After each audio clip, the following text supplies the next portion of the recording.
Hello everyone. Today we will discuss about a very important long answer type question, that is the MCG. MCG means the moving coil galvanometer. इस session में most 100% probability इसके आने की है, क्योंकि इसका जो पार्टनर है दैट इज द साइक्लोट्रॉन वो इस सेशन से हट चुका है, तो 100% ये इस सेशन में जरूर आएगा लॉन्ग आंसर में। तो आज हम इसका देखेंगे, नॉर्मल चीज़ें हम पढ़ेंगे इसके बारे में जो कि एग्जाम्स में पूछी जाती है, that is definition, construction, working, derivation देखेंगे इसका हम किस तरीके से वर्क करता है। ठीक है, इसके पार्ट्स को समझेंगे, इनके पार्ट्स के फंक्शन को जानेंगे, डायग्राम को एक्सप्लेन करेंगे। ठीक है, तो डिस्कस करते हैं। तो first of all the MCG होता क्या है, तो आप सबको मालूम है कि गैल्वेनोमीटर एक ऐसा डिवाइस होता है जो डिटेक्ट करता है स्मॉल करंट को। MCG is a device which detect the small electric current flow through the circuit. Clear. Next आता है इसका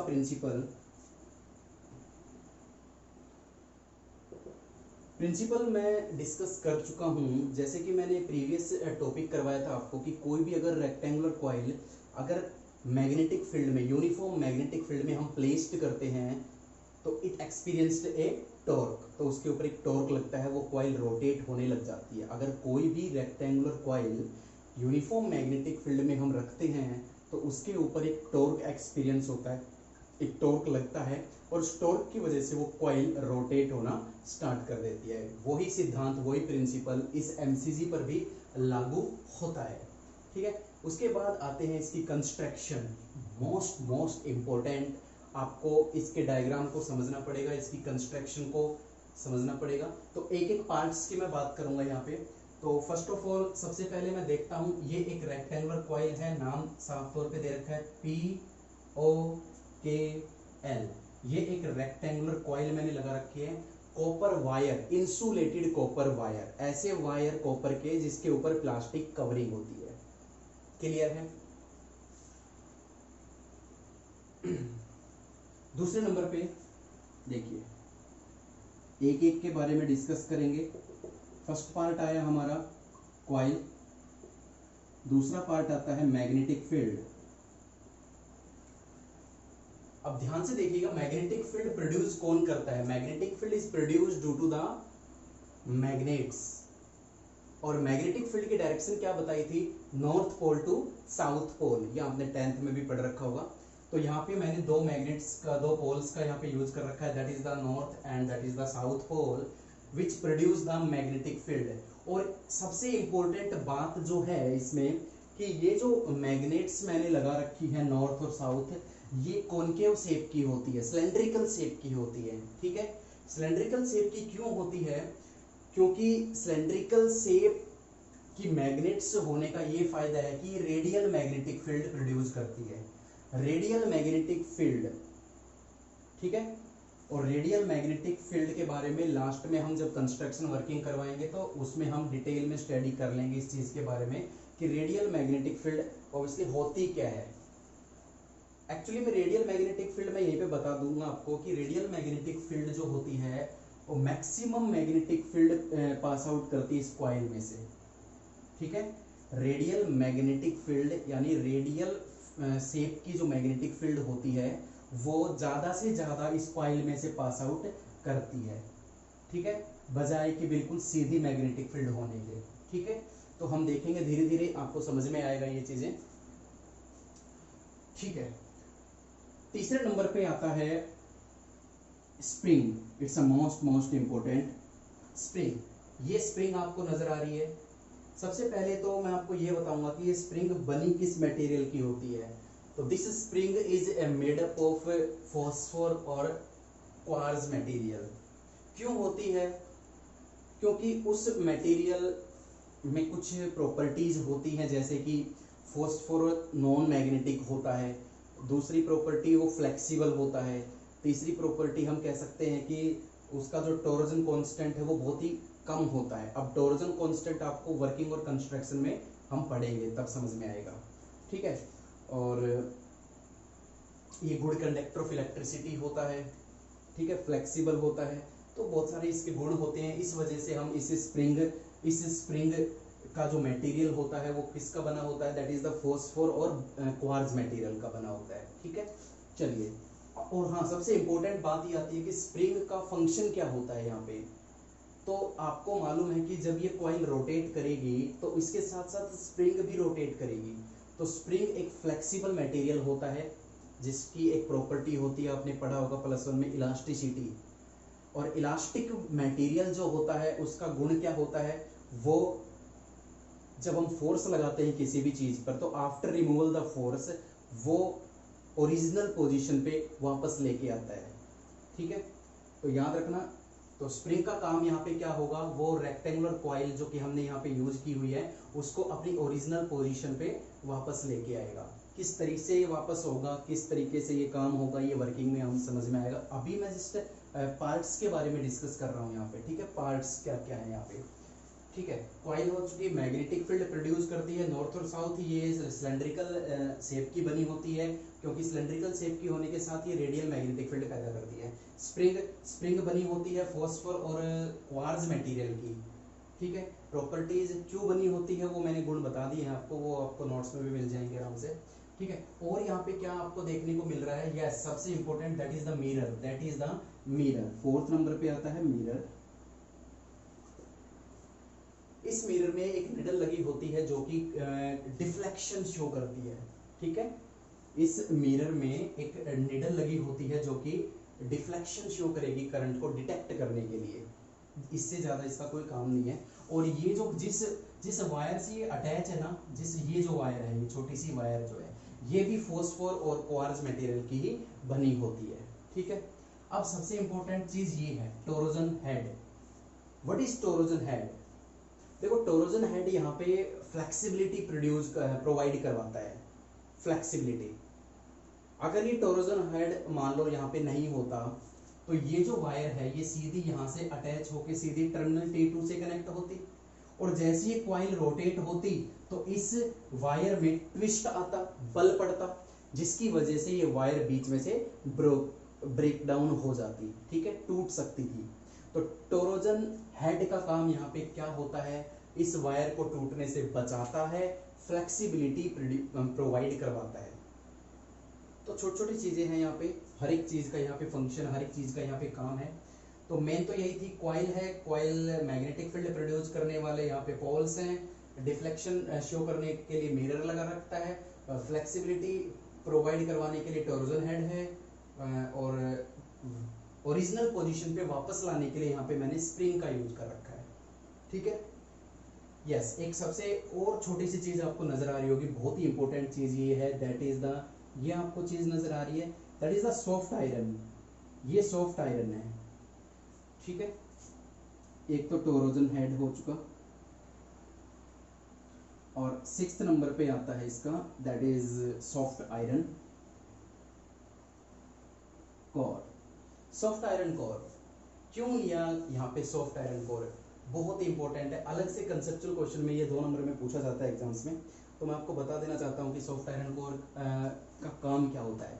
आपको मालूम है कि soft iron core ferromagnetic material होता है, केमिस्ट्री में भी पढ़ रखा होगा आपने। ठीक है, पैरा डाया फेरो। तो मैं आपको बताऊंगा यहाँ पे कि soft iron core ferromagnetic material के नाम से जाना जाता है। बहुत ही स्ट्रॉन्ग मैग्नेटिक फील्ड अट्रैक्ट करता है अपनी तरफ।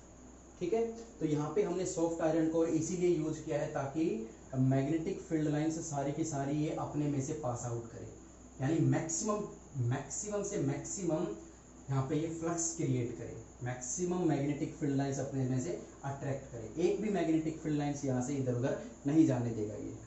ठीक है, तो ये थी कंस्ट्रक्शन हमारी एक एक पार्ट के बारे में। चलिए अब हम बात करते हैं इसकी कंस्ट्रक्शन और वर्किंग के ऊपर बात आती है। अब कंस्ट्रक्शन में इतना ही था। ठीक है, अगर आपको कोई प्रॉब्लम हो किसी भी टॉपिक में, किसी भी चीज़ का फंक्शन नहीं मालूम चल रहा हो तो डिस्कस कर लेना, कोई दिक्कत वाली बात नहीं है। तो चलिए अब वर्किंग में आते हैं। तो वर्किंग के लिए मुझे कुछ चीज़ चाहिए होगी यहाँ पे।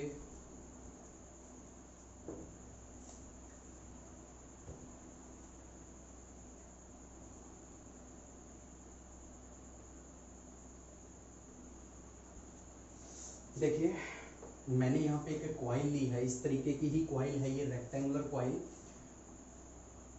आपको ये टर्मिनल्स नजर आ रहे हैं, T1 और T2 टर्मिनल्स, ठीक है। ये बाहर सर्किट से ज्वाइंट हैं जो कि करंट प्रोवाइड करवाएंगे। तो पीछे हमने जो प्रीवियस टॉपिक हमने पढ़ा था, तो ध्यान से देखिएगा कि जब करंट इसमें से जाएगा, यहाँ पर यूनिफॉर्म मैग्नेटिक फील्ड प्रोड्यूस हो रही है नॉर्थ टू साउथ डायरेक्शन में, उसके बीच में मैंने ये कॉइल रखी हुई है। जैसे ही करंट इसमें से प्रोड्यूस होगा, इसके ऊपर एक टॉर्क अप्लाई होगा करंट की वजह से इस पर एक टॉर्क अप्लाई होगा और ये रोटेट करने लग जाएगा। जैसे जैसे ये रोटेट करेगा, ध्यान से सुनिएगा, जैसे जैसे ये रोटेट करेगा, नीचे इसके साथ एक स्प्रिंग अटैच है, वो भी इसके साथ साथ रोटेट होगी। क्लियर हो रही है ये बात? क्योंकि कॉइल के साथ, इस कॉइल के साथ ही ये स्प्रिंग अटैच है नीचे। तो जैसे जैसे कॉइल रोटेट करेगा, एक टॉर्क बनेगा, वैसे वैसे स्प्रिंग में भी एक टॉर्क बनता है। देखिए किस तरीके से। सबसे पहले मुझे ये बताइए कि जब करंट इसमें से आएगा और एक टॉर्क पैदा होगा, तो वो टॉर्क कितना होता है? That is NIBA sin theta. ये हम कर चुके हैं पीछे। एक रेक्टेंगुलर कॉइल जब हमने यूनिफॉर्म मैग्नेटिक फील्ड में रखी थी तो एक टॉर्क बना था और उसका रिजल्ट कितना आया था? That is NIBA sin theta. इसको आप ऐसे भी लिख सकते हो, दैट इज NI और A, that is MB sin theta. इस तरीके से भी लिख सकते हो, लेकिन रिजल्ट यही यूज करेंगे, यही आगे हमारा यूज, ठीक है। चलिए अब आगे की तरफ देखते हैं कि जैसे जैसे सर हमारी कॉइल घूमेगी, जैसे जैसे हमारी कॉइल घूमेगी, किसकी वजह से, कौन सा टॉर्क आया इसके अंदर? ये टॉर्क आया NIBA sin थीटा। और ये किसकी वजह से आया? करंट की वजह से आया, क्योंकि इसके बारे में हम डिस्कस कर चुके हैं प्रीवियस वीडियो में, ठीक है। अब हम बात करेंगे कि जैसे जैसे ये कॉइल घूमेगी, स्प्रिंग घूमेगा, और स्प्रिंग एक इलास्टिक मटेरियल है, ठीक है। तो उसके अंदर भी एक टॉर्क पैदा होगा और उस टॉर्क का नाम आपने पढ़ा होगा +1 में, that is restoring torque. Restoring force का नाम आपने सुना होगा, लेकिन यहाँ पे रोटेशन का केस है तो फोर्स किस में चेंज हो गया? टॉर्क में चेंज हो गया। क्लियर है? तो ये सारी बातें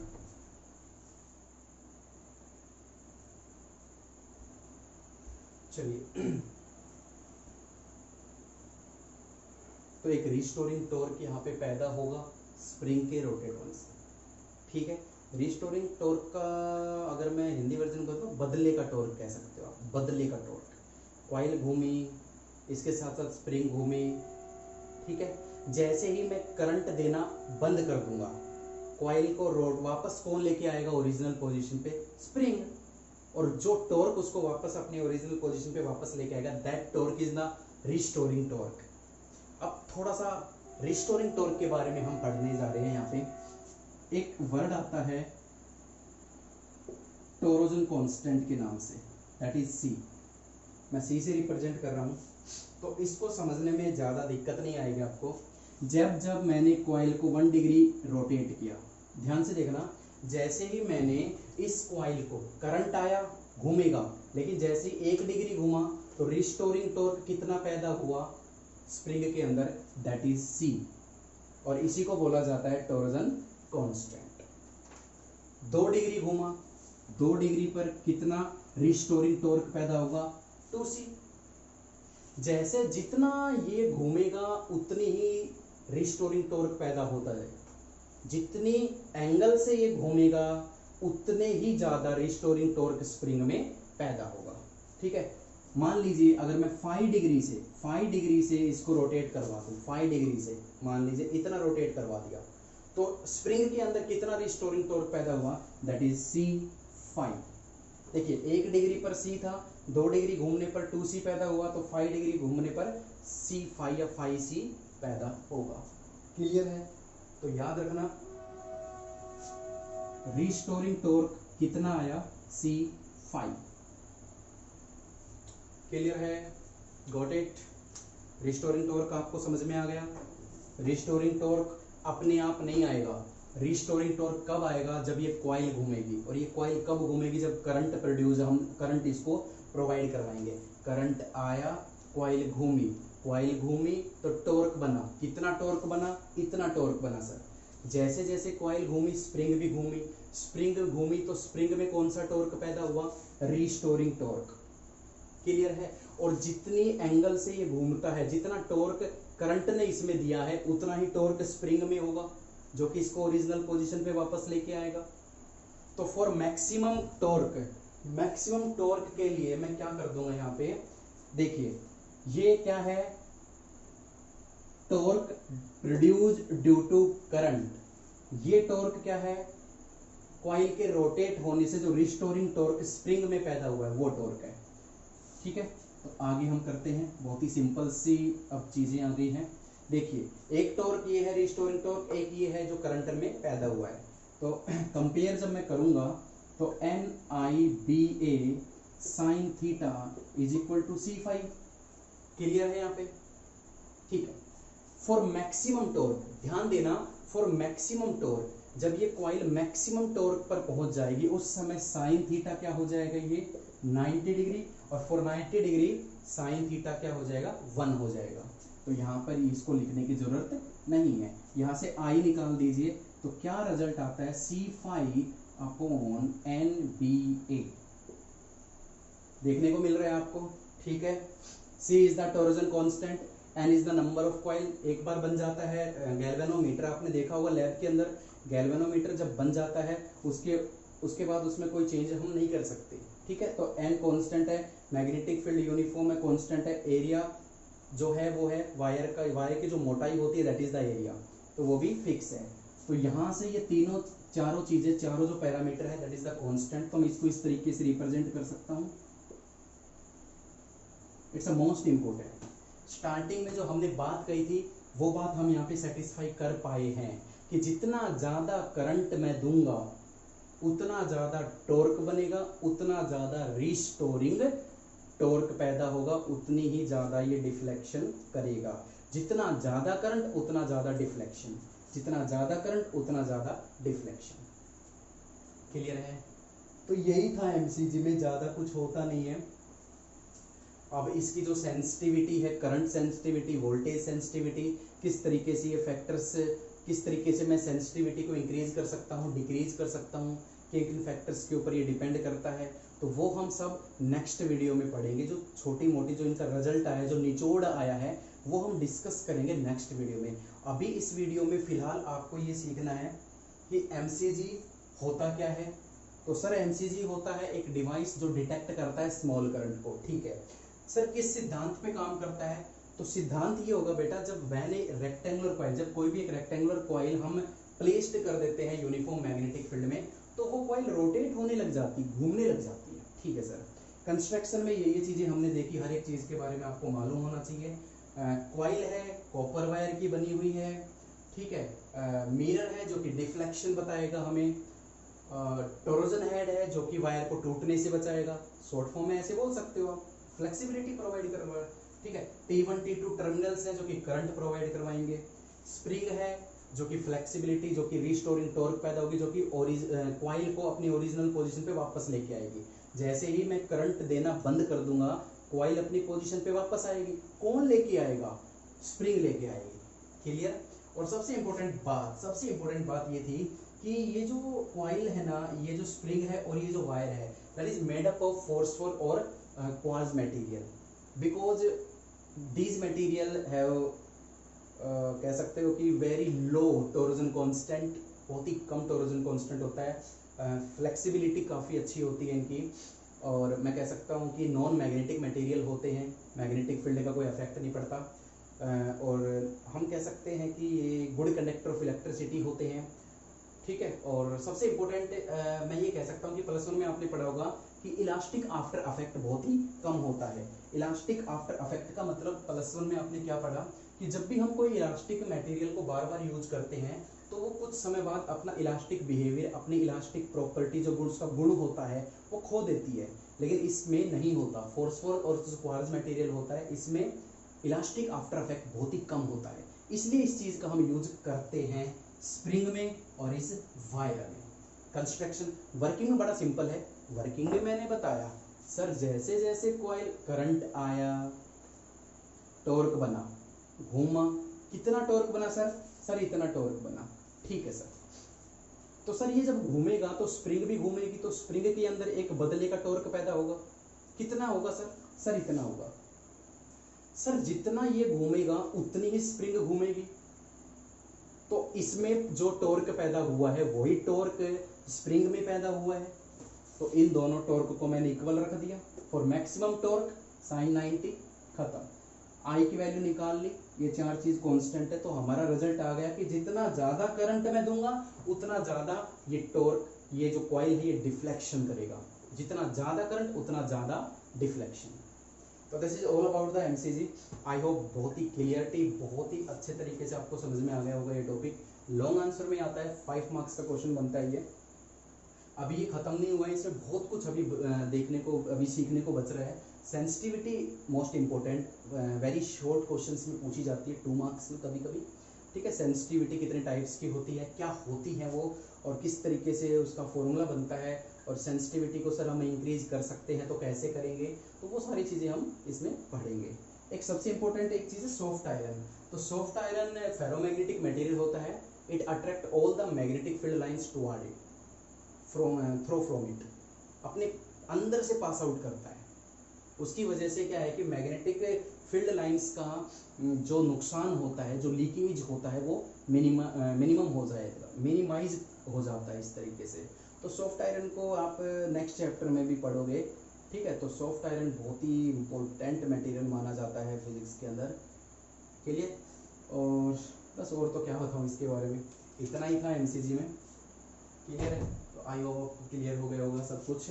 तो 5 मार्क्स में क्वेश्चन आता है, बहुत जल्द आपकी 3rd यूनिट कंप्लीट होने वाली है।